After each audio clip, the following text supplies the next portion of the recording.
The craziest of fights, Gojo vs Sukuna, continues, and Gojo might be finished because of the crazy twist in the end of the chapter. It's insane, so make sure to stay tuned for this absolutely crazy chapter. If you enjoy seeing these Jujutsu Kaisen reviews on the channel and want to keep them coming, then Curse Technique Labs blew that like button until you see fireworks. You can also help us hit our goal of hitting 2 million subscribers by joining the Special Grade fam and subscribing to the channel right now. And now, without further ado, let's jump into it. Spoilers and all. So last chapter ended off with Gojo realizing that the Wheel of Mahoraga needs to spin 4 times until Mahoraga adapts to Gojo's infinity. There's 3 spins left, and Gojo confidently proclaimed that he doesn't even need that much time to kill Sukuna. And hilariously, to our characters, it looked like he was so lost in the fight that he completely forgot about Megumi's body, which Sukuna is now controlling. This current chapter, though, chapter 232, starts with the wheel spinning a second time already. You might have thought they'd drag out these spins for chapters, but no, this chapter does end the spinning one way or another, as we'll see. In other words, we definitely get the spinning climax. So now we got just 2 more spins left for Gojo's infinity to get adapted. And everyone screams for Gojo to hurry up, and that's good advice. If he couldn't finish Sukuna before adaptation, it'll be hard to picture him doing it after the adaptation. Still, Gojo in the middle of this is still like a kid in a candy store smiling and having the time of his life, even though that won't last for long, as we'll see. Gojo attacks by wrapping his hands in Curse Technique Blue. He creates blue orbs all around Sukuna,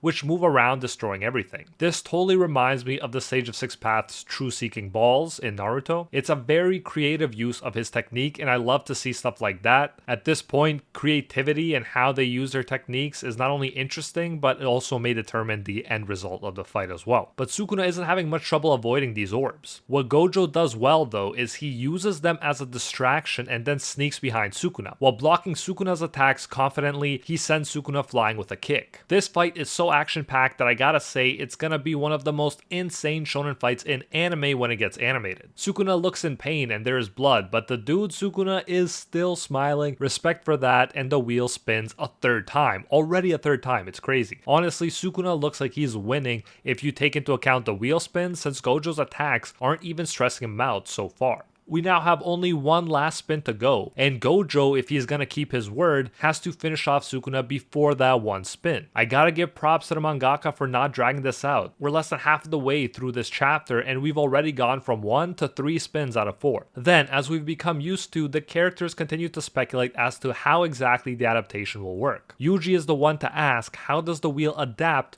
to a technique? Does it adapt after taking some time, or by taking the attacks twice? Kusakabe is the one that says Gojo is only using Curse Technique Blue so far, but says any option could be possible. So if it is a time thing, it is possible that since Gojo has been using his infinity techniques, it's only a matter of time for Mahoraga to adapt. And it could be possible that despite Gojo holding back by only using blue so far, Mahoraga will still adapt to all of it. We'll have to wait and see exactly how it works, because we, like these characters, are still speculating, but there are big implications for these questions either way, and depending on how Mahoraga's adaptation works, it could well decide the fate of this match. That's how big of a deal it is. Gojo, probably realizing he can't hold back at this point anymore, makes his move. He plans to take Sukuna by surprise by giving him the impression that he will only use blue, but he suddenly attacks at point blank with Curse Technique Reversal Red. However, Gojo's red doesn't deal much damage because Sukuna used Domain Expansion in time, and the wheel turned dark again. However, as we'll see, the wheel turning dark doesn't reset the count,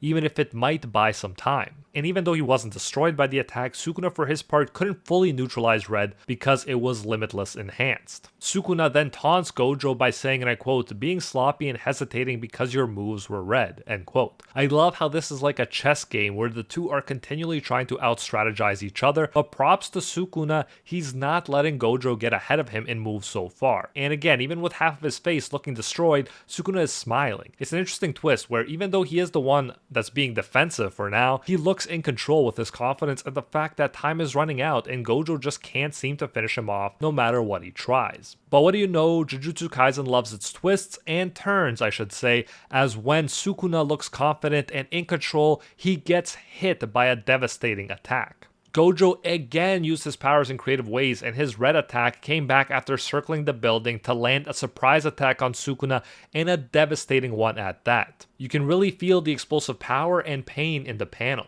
And things are only going to get crazier and more insane as we reach the end of this chapter. But first, a quick shout out to the sponsor of today's video, the subscribe button. Do you know that the whole purpose of a subscribe button is to be hit? And millions of subscribe buttons don't get hit a day. So if you want to do your part, just hit that subscribe button. You're making the subscribe button happy. You're making two brothers who started in their parents' basement making YouTube videos happy. And now back to the crazy chapter.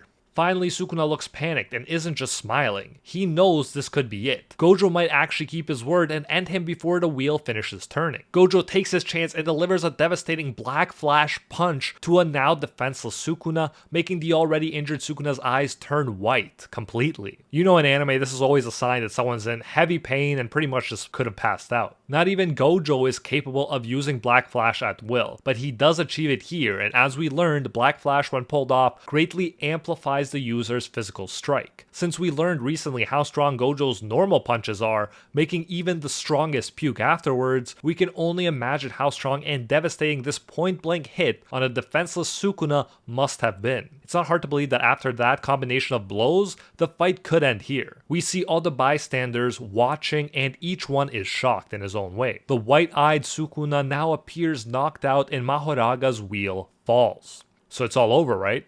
But man, Jujutsu Kaisen loves its twists, as I said, and just as it seems over after Gojo even got lucky with a black flash, the wheel spins again, even though it's not above Sukuna's head anymore. Gojo perhaps kept his promise to beat Sukuna before the final spin, but that doesn't mean his fight is over, since now Gojo is trapped in the shadow. Mahoraga starts coming out, having adapted to Gojo's infinity powers. Everyone is shocked and in terror as they see this. Mahoraga delivers what looks like a brutal slash to a no longer smiling Gojo. Now we don't know how severe this injury will be after all that Gojo accumulated against Sukuna, but even if he heals it somehow, he is now exhausted and has to fight the most powerful Shikigami of the Ten Shadows technique, the one no user of the Ten Shadows technique has ever been able to tame in the past. And we have yet to see if Mahoraga will now have adapted to all limitless techniques or if Gojo can use others to try to finish him off. This may well be the end for Gojo, or at least put him out of commission for some time, since as I said before, the tension just wouldn't be there if Gojo beats Sukuna now and the others can rely on a combat-ready Gojo to help them in the future. So my money is on Gojo at least being taken out of commission temporarily after this fight, but let me know what you think in the comments.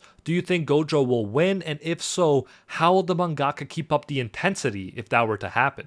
So this fight against the strongest is finally over, or at least near its end now, but there are more crazy strong characters in Jujutsu Kaisen, ones that even Gojo thinks can become as strong as him. So if that sounds interesting, make sure you don't miss our all special grade sorcerers and their powers explained video, link on screen right now. Don't forget to smash that like button with no mercy if you enjoyed the review, and subscribe and join the special grade fam to help us reach 2 million subscribers on YouTube. I will be eternally grateful if you could do that, and I'll see you in the next video, fellow Space Cowboys.